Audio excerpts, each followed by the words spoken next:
So ನಿನ್ನೆ ರಾತ್ರಿ ಸ್ವಲ್ಪ ತೀವ್ರವಾಗಿತ್ತು. ಈಗ 20-30% ಒಂಚೂರು ಉಸಿರಾಟದ ಒಂದು ತೊಂದರೆ, ಒಂದು ಹತೋಟಿಗೆ ಬರೋ ಥರ ಸೂಚನೆಗಳು ಕಾಣ್ತಾ ಇದೆ.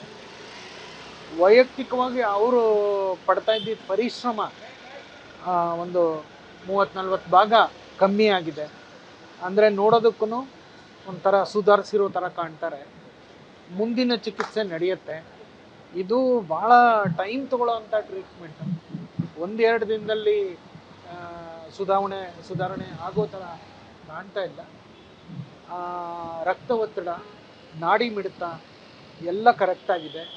ಯೂರಿನ್ ಔಟ್ಪುಟ್, ಏನೇನು ಬಾಡಿಲಿ ಪ್ರಕ್ರಿಯೆಗಳು ನಡೆಯುತ್ತೋ ಅದೆಲ್ಲನೂ ಚೆನ್ನಾಗೇ ನಡೀತಾ ಇದೆ, ಉಸಿರಾಟದ ಒಂದು ತೊಂದರೆ ಬಿಟ್ಟು. ಸೊ ಫ್ಯಾಮ್ಲಿ ನಮ್ಮ ಜೊತೆನೇ ಇದ್ದಾರೆ, ಎಲ್ಲರೂ ಸ್ಪಂದಿಸ್ತಾ ಇದ್ದಾರೆ. ಸುಳ್ಳು ವದಂತಿಗಳು, ಫಾಲ್ಸ್ ರೂಮರ್ಸ್ ದಯವಿಟ್ಟು ಸ್ಪ್ರೆಡ್ ಮಾಡೋದು ಬೇಡ.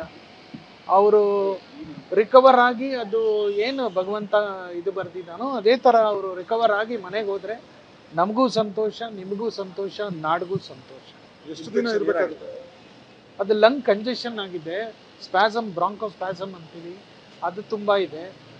ಕೆಲವೆಲ್ಲ ವಯೋಸಹಜವಾದ ವ್ಯಾಧಿಗಳು, ಅದರ ಜೊತೆಗೆ ಇದು ಬಂದಿರೋದ್ರಿಂದ 20 ವರ್ಷದವರು ಎಷ್ಟು ಸ್ಪಂದಿಸ್ತಾರೆ ಅಷ್ಟು 80 ಮೇಲಾದಾಗ ಸ್ವಲ್ಪ ಕಷ್ಟ ಆಗತ್ತೆ, ದೇಹ ಅಷ್ಟು ಸ್ಪಂದಿಸಲ್ಲ. ಕಾನ್ಷಿಯಸ್ ಅಂದರೆ ಮೈಲ್ಡ್ ಸೆಡೇಷನಲ್ಲಿ ಇಟ್ಟಿದ್ದೀವಿ, ಆದ್ದರಿಂದ ಬಟ್ ಯಾರು ಕೂಗಿದ್ರು ಮಾತಾಡೋದು ಅದೆಲ್ಲ ರೆಸ್ಪಾನ್ಸ್ ಇದೆ. ಎಷ್ಟು ದಿನ ಇರಬೇಕಾಗುತ್ತೆ ಸರ್? ಎಷ್ಟು ದಿನ ಅನ್ನೋದಕ್ಕಿಂತ ಹೆಚ್ಚಾಗಿ ನಾವು ಲೆಕ್ಕ ಹಾಕ್ಕೊಂಡಿರೋದು ಅವ್ರಿಗೆ ಯಾವ ರೀತಿಯೂ ತೊಂದರೆ ಆಗಬಾರ್ದು, ಅವರ ಜೀವಕ್ಕೆ ಸಂಕಟ ಬರಬಾರ್ದು, ಒದ್ದಾಟ ಇರಬಾರ್ದು. ಆಮೇಲೆ ಎಷ್ಟು ಸಾಧ್ಯತೆ ಆಗುತ್ತೋ ಅಷ್ಟು ರಿಕವರಿ ಆಗಲಿ. ಆದ್ದರಿಂದ ದಿನದ ಲೆಕ್ಕಾಚಾರ ಬಿಟ್ಬಿಡಿದ್ವಿ. ಈಗ ನಿನ್ನೆಗಿಂತ ಇವತ್ತು 20-30 ಭಾಗ ಮೇಲು ಅಂದರೆ ಅದು ಸಂತೋಷ. ಆ ರೀತಿ ದಿನ ನಡೀತಿದ್ದಂಗೆ ನಾವು ಪ್ರೋಗ್ರೆಸ್ನ ನೋಡಿಕೊಂಡು ಮುಂದುವರಿತೀವಿ. ಅದು ಭಗವಂತ, ನಮ್ಮ ಕೆಲಸ ನಾವು ಮಾಡ್ತೀವಿ.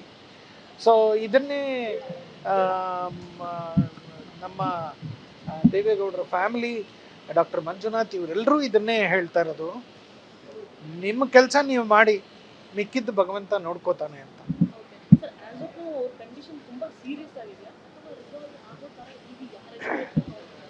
80 ಆದಮೇಲೆ ಈ ಥರ ತೊಂದರೆ, ಉಸಿರಾಟದ ತೊಂದರೆ ಬಂದಾಗ ಸೀರಿಯಸ್ ಅಂತಾನೆ ಲೆಕ್ಕ. ಬಟ್ ಸುಧಾರಣೆ ನಡೀತಾ ಇರೋದ್ರಿಂದ ನಾವು ಅದನ್ನು ತುಂಬ ಸೀರಿಯಸ್ ಇದೆ ಆ ಥರ ಹೇಳಲಿಕ್ಕೆ ಬರಲ್ಲ.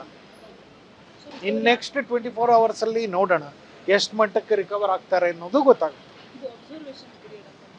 ಅಲ್ಲ, critical period to watch. Ventilator ಇಲ್ಲ, ಸಹಜ ಉಸಿರಾಟ, ಅದಕ್ಕೆ ಸ್ವಲ್ಪ ಸಹಾಯ ದೊರಕಿದೆ.